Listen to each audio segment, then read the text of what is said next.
Good morning, everyone.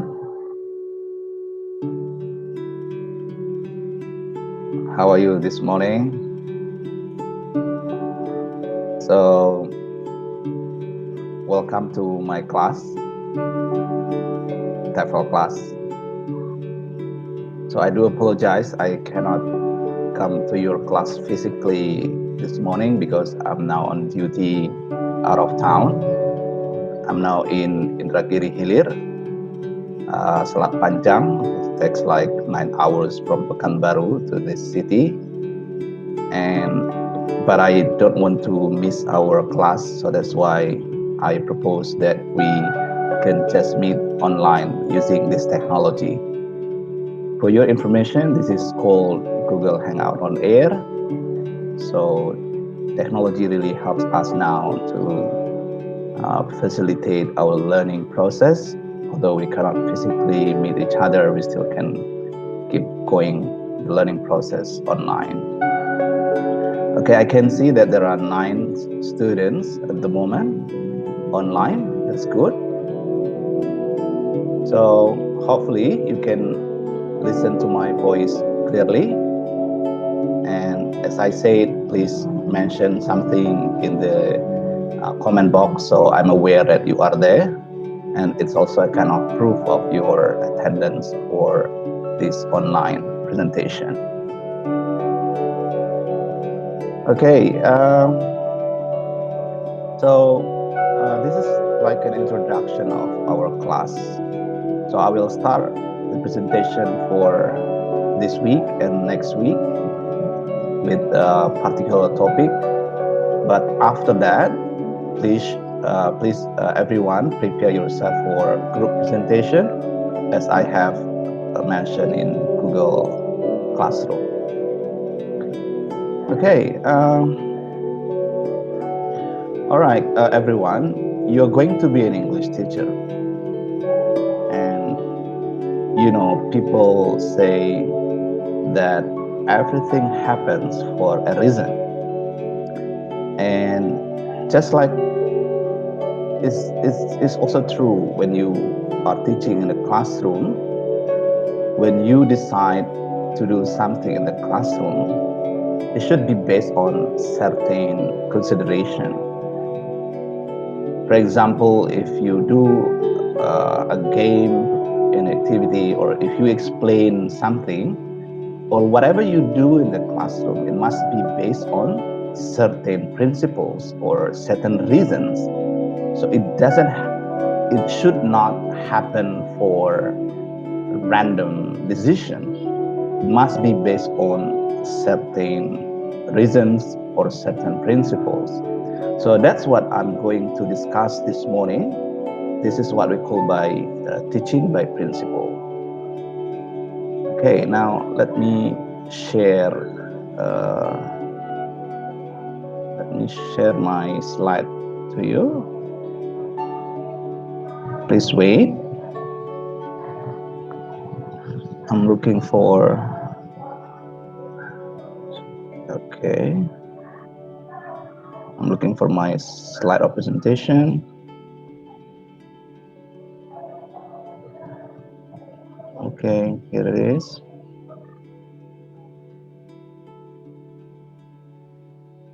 Okay, everyone.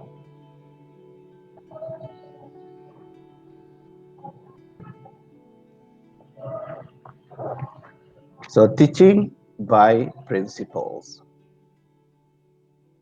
What does this mean?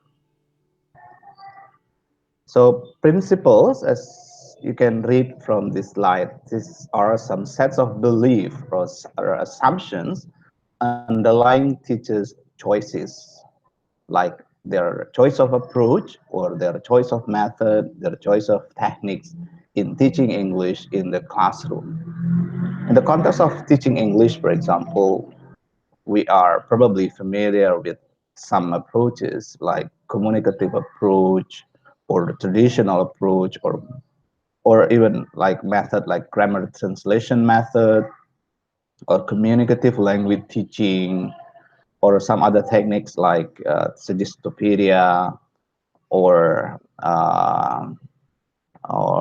any other techniques, even when you decide to play a game, for example, as I said, these all activities or these all things, it must be based on assumptions, or it must be based on some sets of beliefs as a teacher. So you don't do something randomly. Okay, and referring to the book that now we are using in our class, Teaching by Principle by Brown, he introduced he introduces three main principles in English teaching. As you can see, there are three principles. First one is he called as cognitive principle. The second one is called as affective principle, and the third one is called as linguistic principle. In this presentation, I will only discuss, or I will only present the first principle because of the time. I will, probably I will only spend about 30 minutes for this presentation because at 8 o'clock I have to leave to do my work today. So I will only focus on the first principle, cognitive principle. And the remaining one, I mean the affective, the linguistic principle, I will continue later in our class. So what are the first principle? The cognitive principle, what does it mean? This principle, according to Brown, relate to mental and intellectual function of a human being or humankind. So this principle relate to, again, to mental and intellectual function, or we could say that it relates to how people think, how people use their brain, how people perceive something happen around them in their daily activity. So in the context of learning a language, Brown mentioned there are 5 principles that must be considered or must be paid, must be considered by an English teacher when they decide a certain activity or a certain method in their English class. So there are 5 principles. The first principle, automaticity, meaningful learning, the anticipation of reward, intrinsic motivation, and strategic investment. And I will explain one by one what we call by automaticity and others. Let's see the first one, automaticity.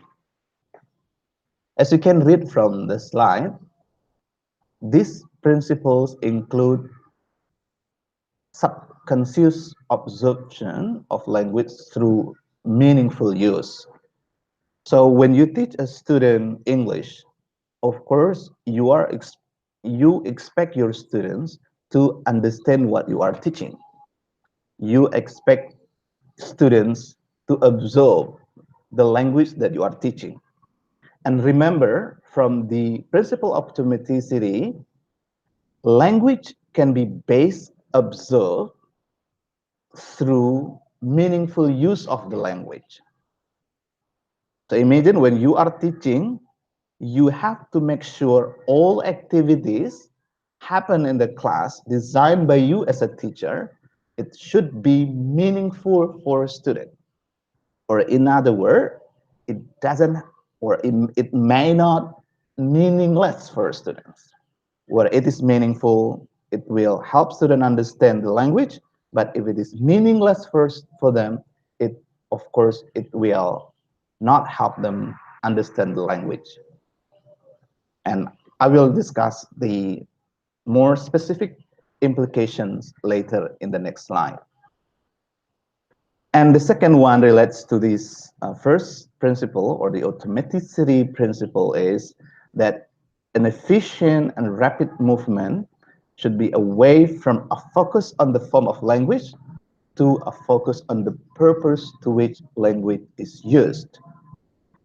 So this means language teaching or an English teaching should be aware of the fact that students can be more easily understand the language teaching process if the activities focus more on the use of the language, not on the form of the language.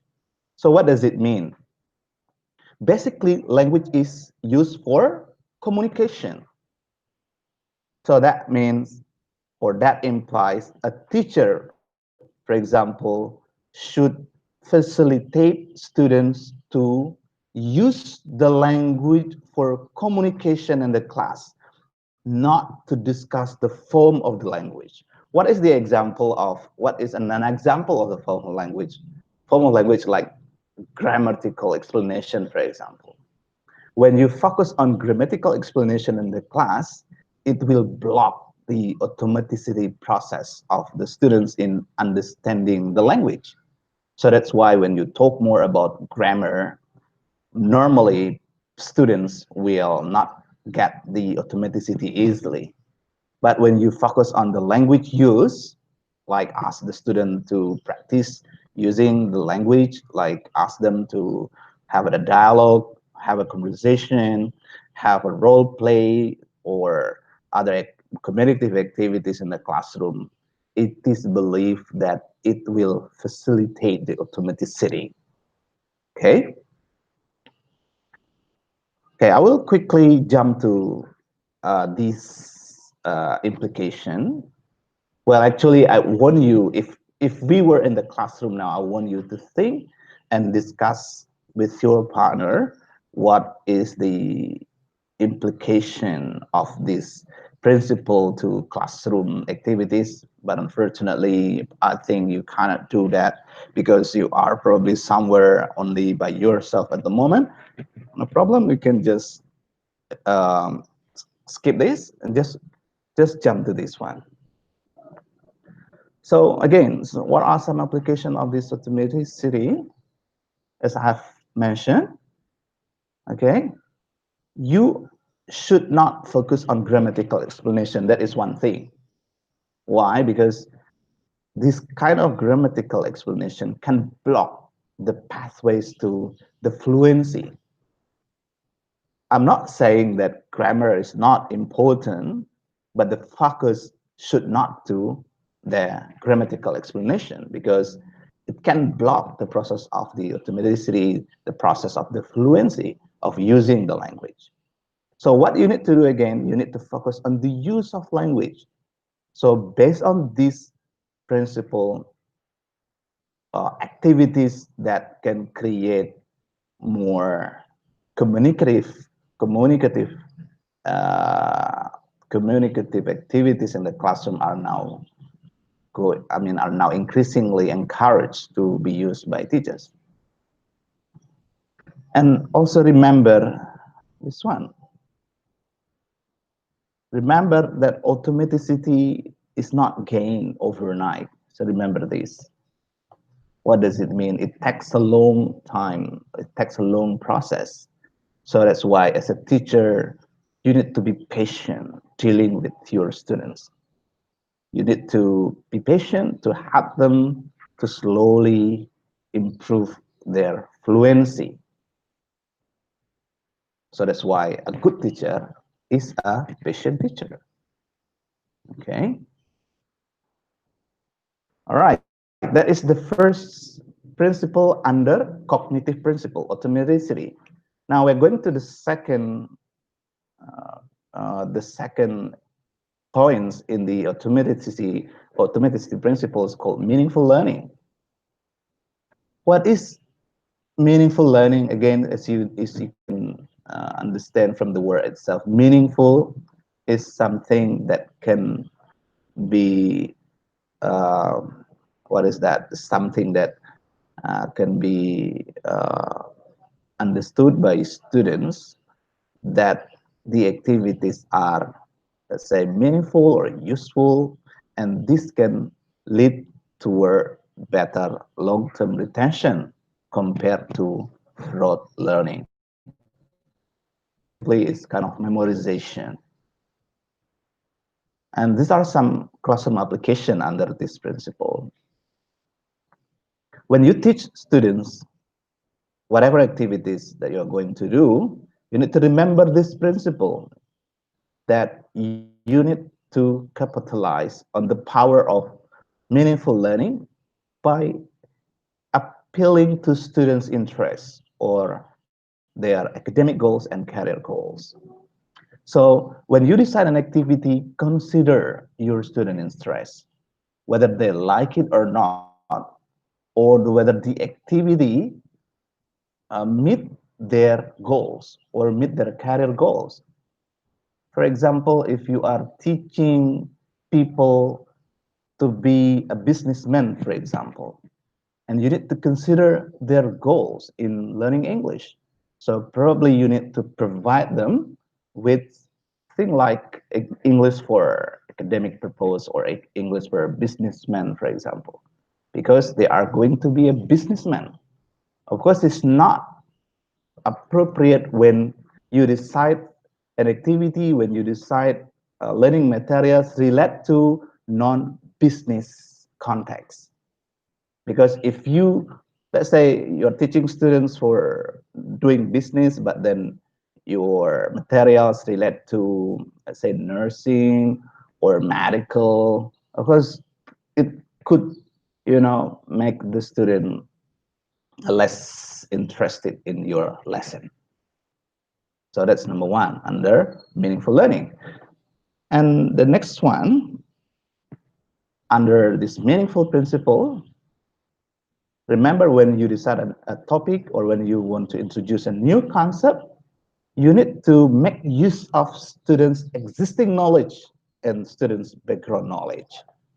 So you need to ask them first before, for example, you want to teach a certain topic. Even when you teach grammar, if you really want to teach grammar, you need to ask them first, what have you known about this topic?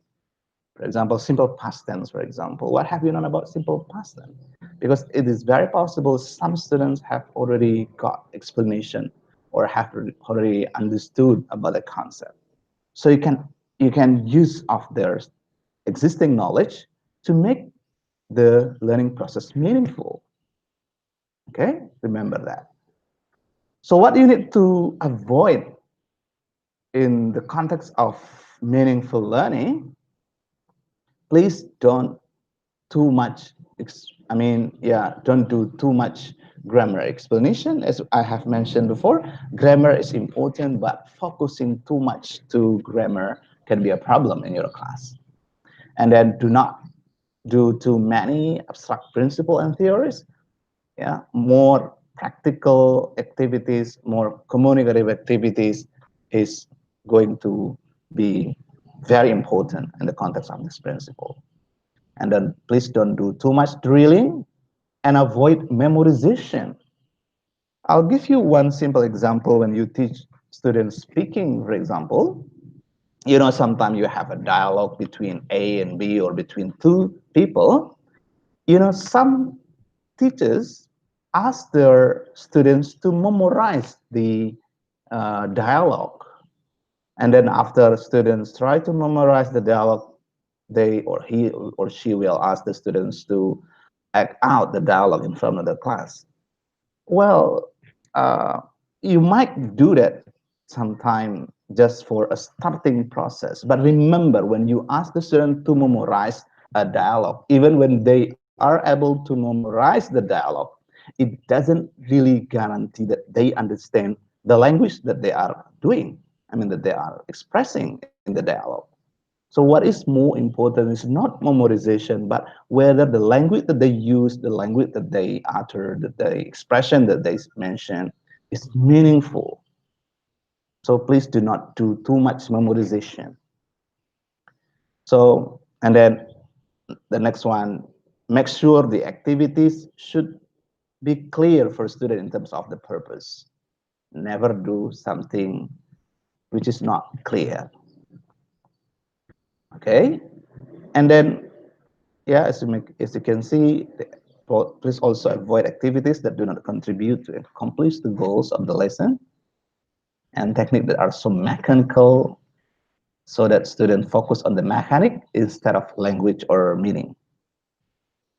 Okay.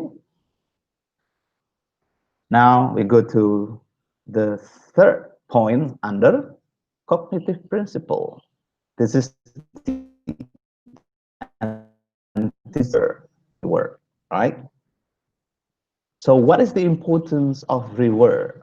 Remember this, that human beings are normally driven to react or behave by the anticipation of some sort of reward, whether it's tangible or intangible, short-term or long-term, that will ensue as a result of the behavior. So whoever you are, a normal human being will be driven by some anticipation of reward of what they are doing. Yeah, simply, for example, if you go to universities, why do you go to universities? Of course, you have some expectation in your mind that you will get some reward of doing a long journey in universities. Yeah, by the end of the day, after 4 years, you will get your sarjana degree, for example. There's a kind of reward that you expect. And that's why if you are clear with the reward, you will be more motivated, right? That is exactly the same when you are teaching people with English. So you need to provide them some reward so they are going to be more motivated in the process of learning. So what kind of reward that you can do in your classroom? This is the simple one. Provide an optimal degree of immediate verbal praise and encouragement to students as a form of short-term reward. So verbal praise. What kind of verbal praises you can do? Yeah, there are a lot. Yeah, like good, very good, excellent, amazing, wonderful, much better, and so on and so forth.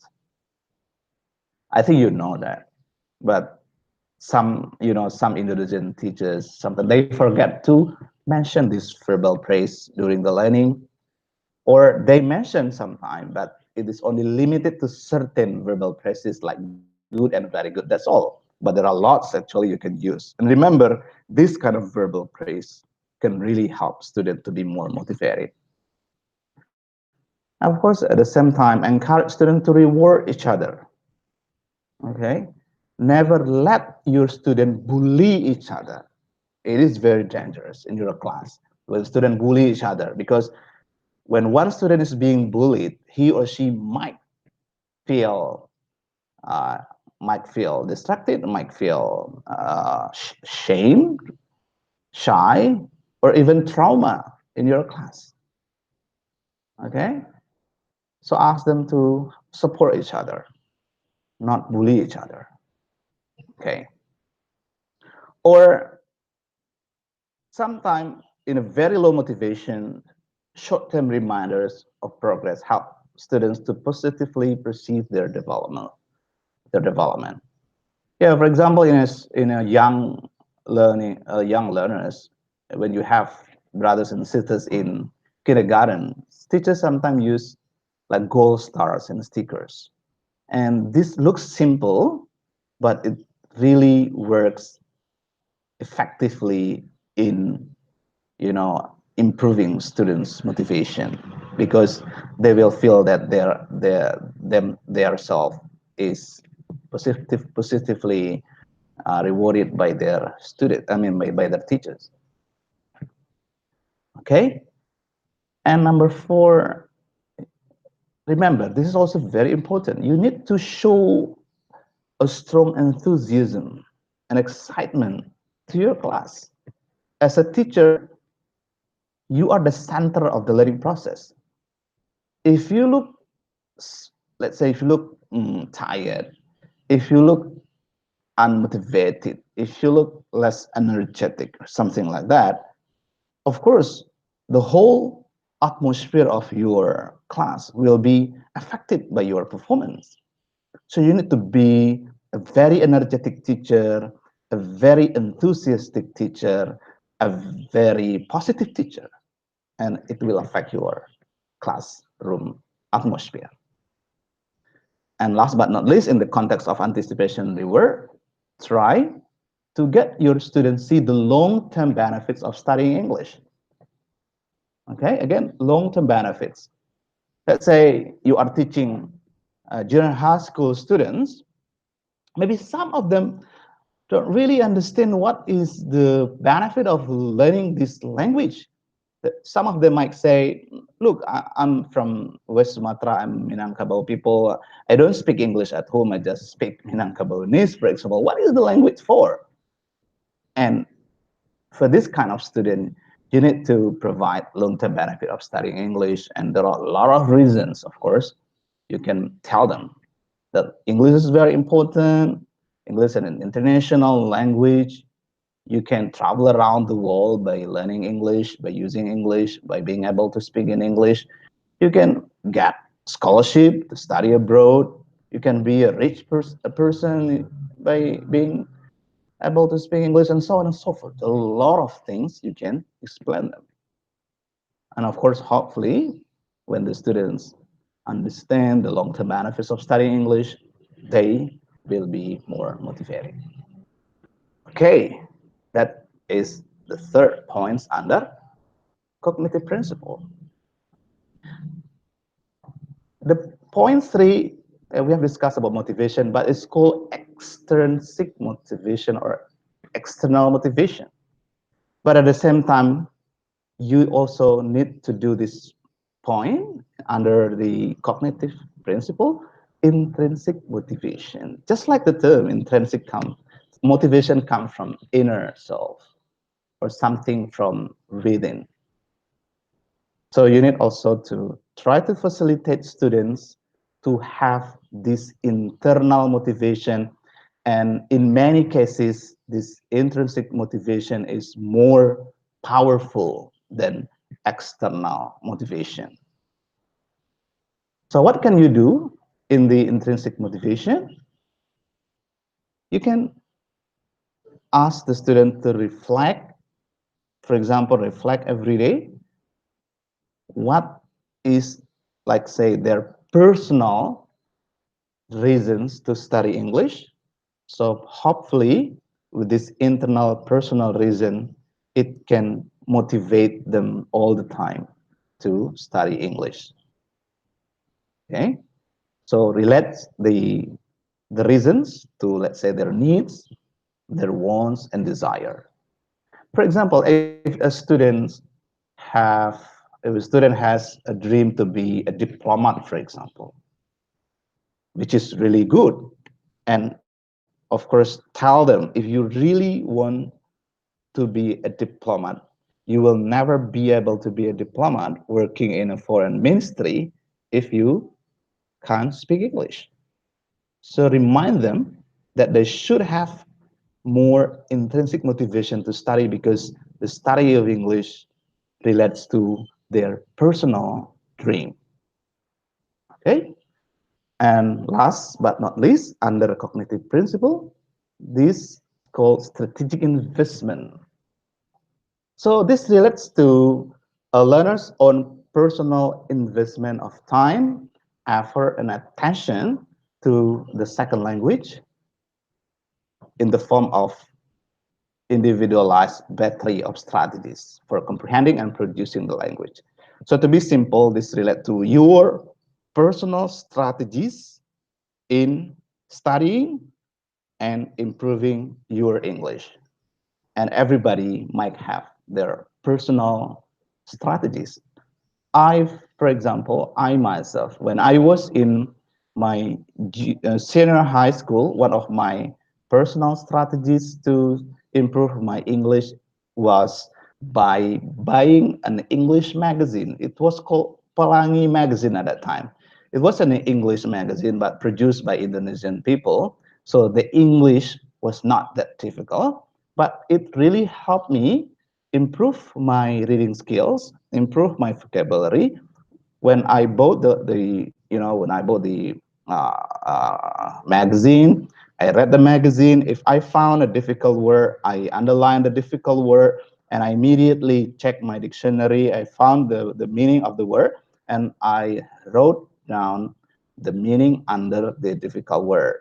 So hopefully when I come back to the text, I can easily remember, oh, this is the word and this is the meaning. And by the time I can understand the word and I remember the word. This is this was one example of my personal strategy. Or when I took an English in Bukit Tinggi at that time, almost every weekend we went around Bukit Tinggi area. You know, Bukit Tinggi was one of tourism places at the time. There were a lot of foreigners going around, and it was easy for us to find a tourist to practice our English. So one of our strategies at the time is practicing our English with a bule or with a foreigner. So approach them, greeting them, and hello, sir, hello, madam. And then my name is Afrianto. Can we speak to you for a few minutes? Yeah, some bule say okay, but some maybe neglected us, no problem. But my point is that was one example of personal strategies to invest our to improve our English. So as a teacher, you need also to encourage your students to have their personal strategies to improve their English. And one student might have different strategies to improve their English, but the point is everybody should have their own personal investment.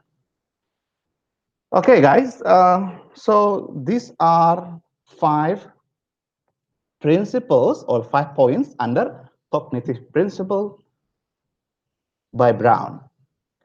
Now, what you need to do by yourself as a follow-up as this presentation, can you please share in Google Classroom your own personal strategies to study and improve your English?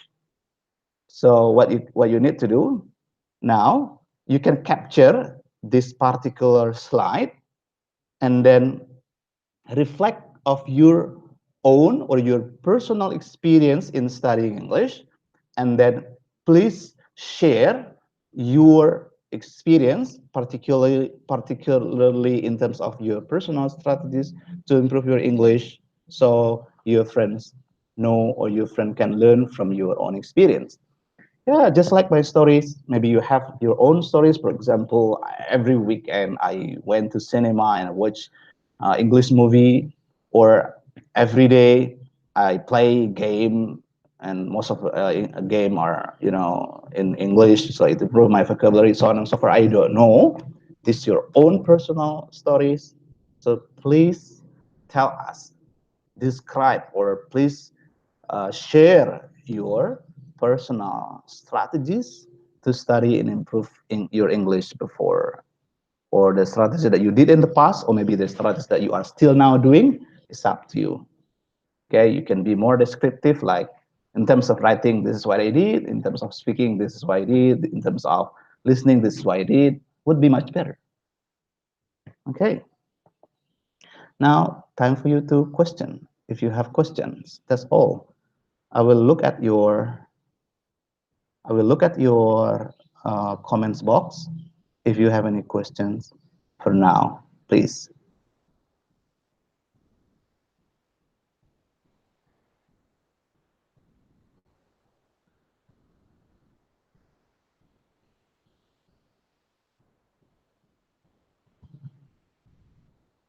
Okay, questions if you have, so I can explain.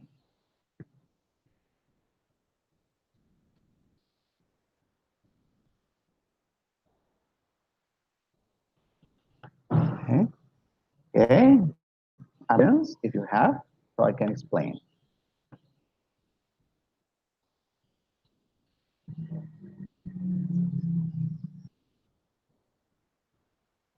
Okay, okay, questions if you have, so I can explain.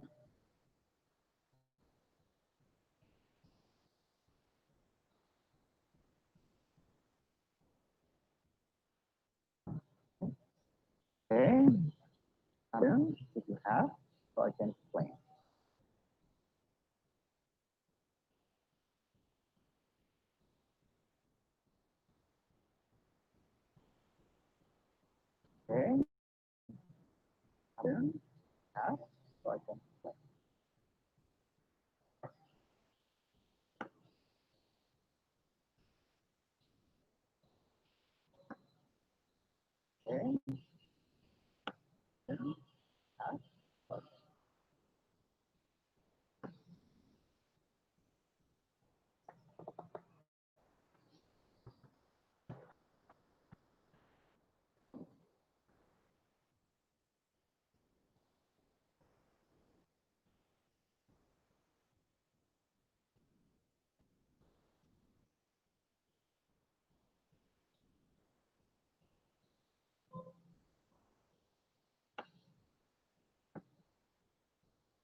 Okay.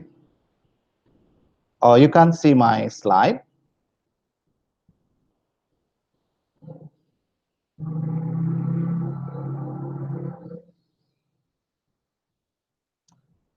Okay. Oh, you can see my slide.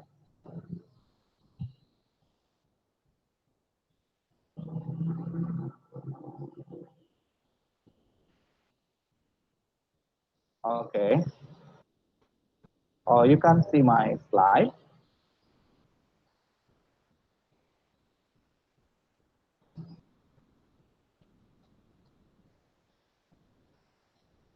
Okay. Oh, you can see my slide.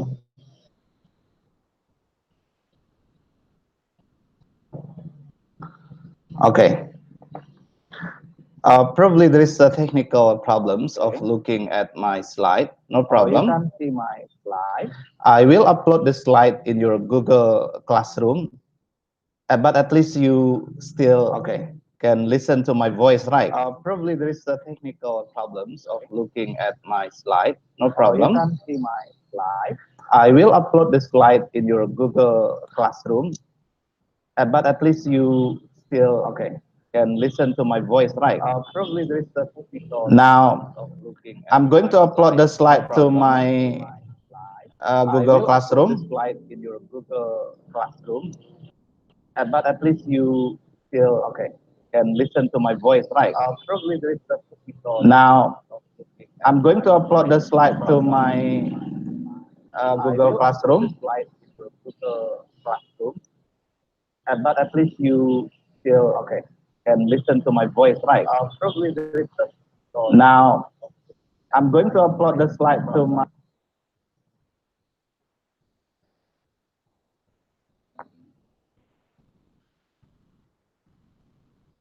So later, what you need to do, after I upload my slide to Google Classroom, you come back to the link and listen to my voice again. It should be automatically recorded through YouTube link. So listen to my voice, listen to my explanation, and look at the slide one by yourself. So probably there was a technical problems when I did my presentation. Sometimes it happened in technology, but at least now we have tried this online presentation. So maybe sometime later we can again with more, yeah, with no problem, with no issue. Okay, guys. I think that's all for now. Uh, I haven't got my breakfast anyway, so just that's all for today. I'm glad to see you online, and yeah, see you again in Pekanbaru. Well, I'm now in my hotel room. Actually, this is still messy. Look, still messy room, and haven't got my breakfast. If you haven't been to Tembilahan, yeah, this is like the view of the city. I don't know where some of you maybe come from here. You are familiar with this city. Okay. So I'm sorry, probably we cannot really discuss through this presentation. No problem. Okay, that's all for today, everyone. And see you soon in Pekanbaru. Tada.